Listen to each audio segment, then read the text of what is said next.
Hi, my name is Elizabeth and today I will be showing you how to remove your artificial nails in the safest and less damaging way.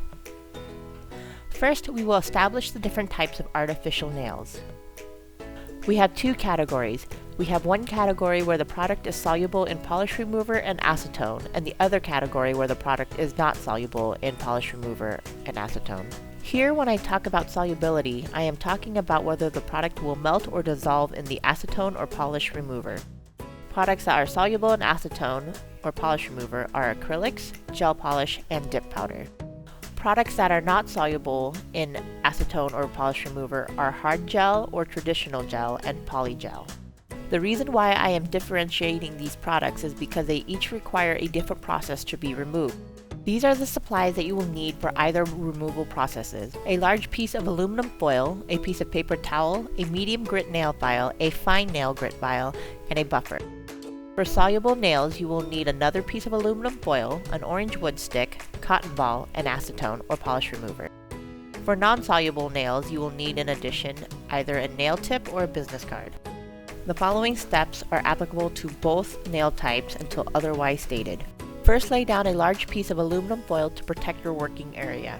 Then lay down a piece of paper napkin to help catch the debris. What I first recommend you do is to look underneath your artificial nails and see how long your nails are. Then you want to determine whether you have naturally strong nails or weak nails. If you naturally have strong nails, they are easier to keep long once you remove the artificial nails. However, if you have naturally weak nails, I would recommend that you keep them short to prevent tearing and further damage to your nails due to the fact that they can easily do so. Before starting the next step, if you have regular polish on your nails, I would recommend that you properly remove them with polish remover or acetone to prevent them from gunking up your file. File your artificial nails down to the length that you want once all of your nails are removed.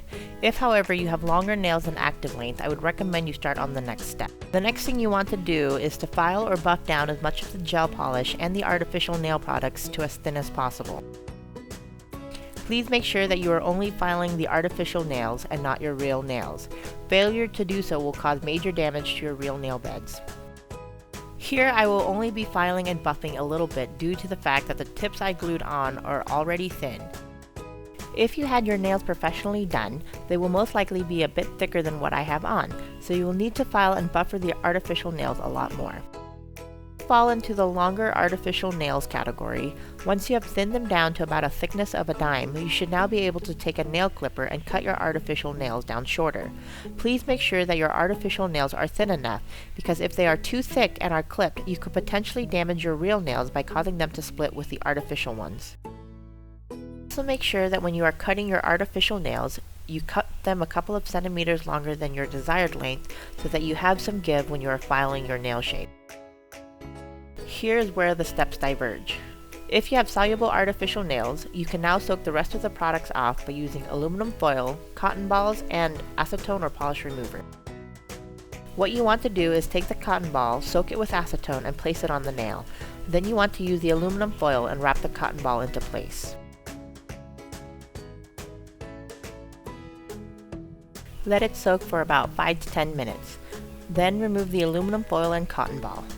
Using an orange wooden stick, gently scrape off the dissolved layers of the artificial nails. If there are still products on the nails, use a file to file just the melted parts.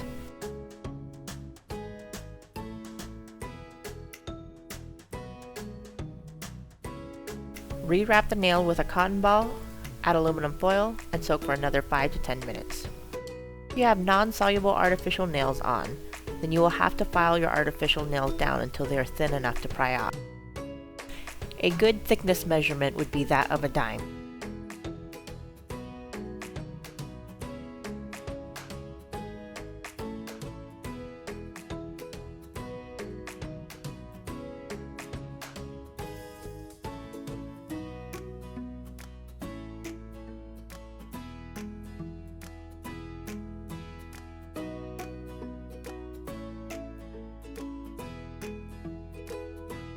Once you have filed it down enough, you will now take a nail tip or a business card and carefully slide it between your artificial nail and your real nail.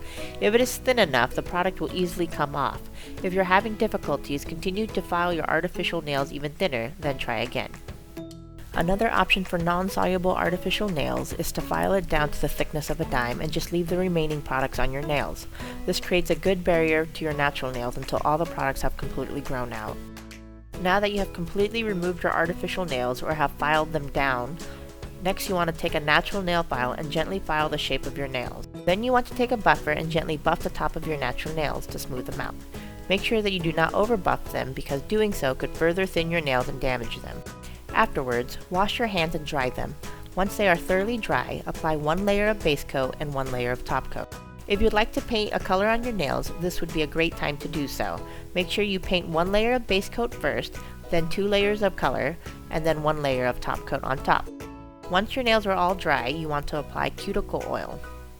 To clean your work area, all you need to do is remove all needed tools such as files, buffer, and the orange wooden stick. Then wrap the remaining debris in the aluminum and throw it away. I hope this video helped you with your artificial nail removal. If you have any questions or any recommendations on what I should cover next, please let me know in the comments. Thank you and stay fabulous!